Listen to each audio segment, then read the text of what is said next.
নমস্কাৰ, মোৰ এই ভিডিঅ'লৈ আপোনালোক সকলোকে স্বাগতম। আজি আমি অসম ভূগোল আৰু ভাৰত ভূগোলৰ কেইটামান গুৰুত্বপূৰ্ণ প্ৰশ্নৰ বিষয়ে আলোচনা কৰিম। ব'লকচোন ভিডিঅ'টোলৈ আগবাঢ়ো। আজিৰ প্ৰথম প্ৰশ্ন হৈছে, কোন বৰ্ষত দীপৰ বিলক ৰামছৰ ক্ষেত্ৰ হিচাপে তালিকাভুক্ত কৰা হৈছিলে? উত্তৰ হৈছে 2002 চনত। 2002 চনত দীপৰ বিলক ৰামছৰ ক্ষেত্ৰ হিচাপে তালিকাভুক্ত কৰা হৈছিলে। দ্বিতীয় প্ৰশ্নটো হৈছে, ভাৰতৰ মুঠ মাটিকালিৰ কিমান শতাংশ অসমত অন্তৰ্ভুক্ত? উত্তৰ হৈছে 2.39 বা ক'ৰবাত আপোনালোকে উত্তৰত পাব 2.40 বা 2.4। আজিৰ তৃতীয় প্ৰশ্নটো হৈছে, অসমৰ কোনটো অংশত বৰষুণৰ পৰিমাণ অতি কম? উত্তৰ হৈছে অসমৰ লামডিঙত বৰষুণৰ পৰিমাণ অতি কম, মানে খুব কম পৰিমাণৰ বৰষুণ হয়। আজি 4 নম্বৰ প্ৰশ্নটো হ'ল, ৰাসায়নিক আৰু চিমেণ্ট উদ্যোগত কোনটো খনিজ সম্পদ ব্যৱহাৰ কৰা হয়?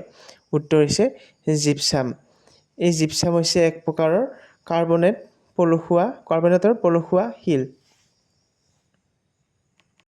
তাৰ পিছৰ প্ৰশ্নটো হৈছে, পাটকাইৰ ওখ অঞ্চলে কাৰ কাৰ মাজত সীমা নিৰ্ধাৰণ কৰে? উত্তৰ হৈছে ভাৰত আৰু ম্যানমাৰৰ মাজত পাটকাইৰ ওখ অঞ্চলে সীমা নিৰ্ধাৰণ কৰে।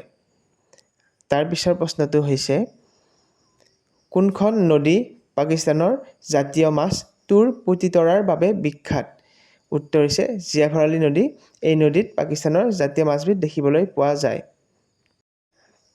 তাৰ পিছৰ প্ৰশ্নটো হৈছে, ভাৰতৰ স্থলসীমা প্ৰায় কিমান কিলোমিটাৰ? উত্তৰ হৈছে ভাৰতৰ স্থলসীমা প্ৰায় 15,200 কিলোমিটাৰ।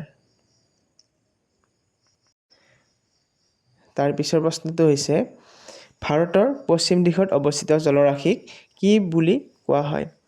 উত্তৰ হৈছে ভাৰতৰ পশ্চিম দিশত অৱস্থিত জলৰাশিক আৰভাগৰ বুলি কোৱা হয়। তাৰ পিছৰ প্ৰশ্নটো হৈছে, সুৱেজ কেনেল কেতিয়া মুকলি কৰা হৈছিল?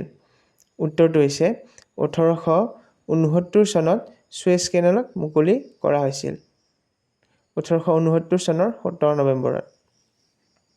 পিছৰ প্ৰশ্নটো হৈছে, ভাৰত মহাসাগৰত সংলগ্ন দেশবোৰৰ ভিতৰত কোনখন দেশৰ উপকূলীয় সীমা আটাইতকৈ দীঘল? উত্তৰ হৈছে ম্যানমাৰ। পিছৰ প্ৰশ্নটো হৈছে, কোনখন ৰাজ্যৰ উপকূলীয় অঞ্চলৰ পৰিমাণ সৰ্বাধিক? উত্তৰ হৈছে গুজৰাট। গুজৰাটত 1600 কিলোমিটাৰ আৰভাগৰে আগুৰি আছে।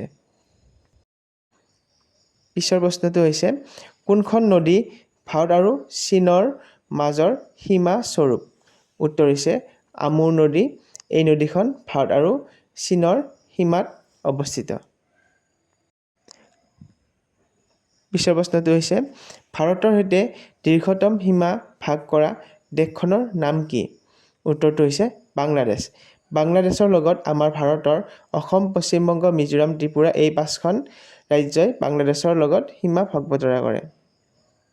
পিছৰ প্ৰশ্নটো হৈছে, জোজিলা পাছ কোনখন পৰ্বতমালাত অৱস্থিত? উত্তৰ হৈছে জংকাৰ পৰ্বতমালাত অৱস্থিত। এই পৰ্বতখন আছে লাডাখত। পিছৰ প্ৰশ্নটো হৈছে, ভাৰতৰ আটাইতকৈ পুৰণি পৰ্বতমালাটোৰ নাম কি? উত্তৰ হৈছে আৰাৱলী। এই পৰ্বতমালাখন অৱস্থিত হৈছে ৰাজস্থানত। ৰাজস্থান ৰাজ্যত এই পৰ্বতমালাখন অৱস্থিত। তাৰ পিছৰ প্ৰশ্নটো হৈছে, তিনিওফালে পানীয়ে আগুৰি থকা ভূমিৰ ভৌগোলিক শব্দ কি? উত্তৰ হৈছে উপদ্বীপ। তিনিওফালে পানীৰে আগুৰি থকা ভূমিৰ ভৌগোলিক শব্দ হৈছে উপদ্বীপ।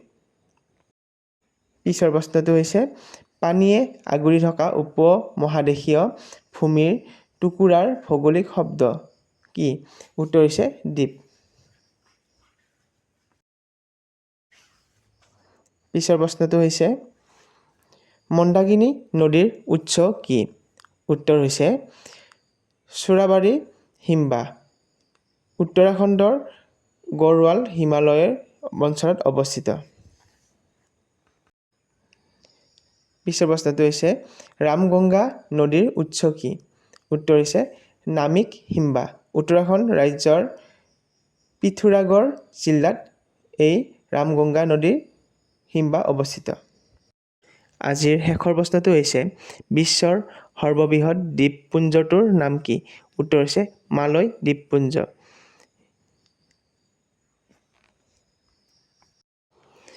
যদি আপোনালোকৰ ভিডিঅ'টো ভাল লাগিছে তেনেহ'লে লাইক, শ্বেয়াৰ এণ্ড কমেণ্ট কৰিব। আপোনালোকৰ এটা লাইক বা ছাবস্ক্ৰাইবে মোক উৎসাহিত কৰিব পুনৰ নতুন ভিডিঅ' বনোৱাৰ বাবে। ধন্যবাদ।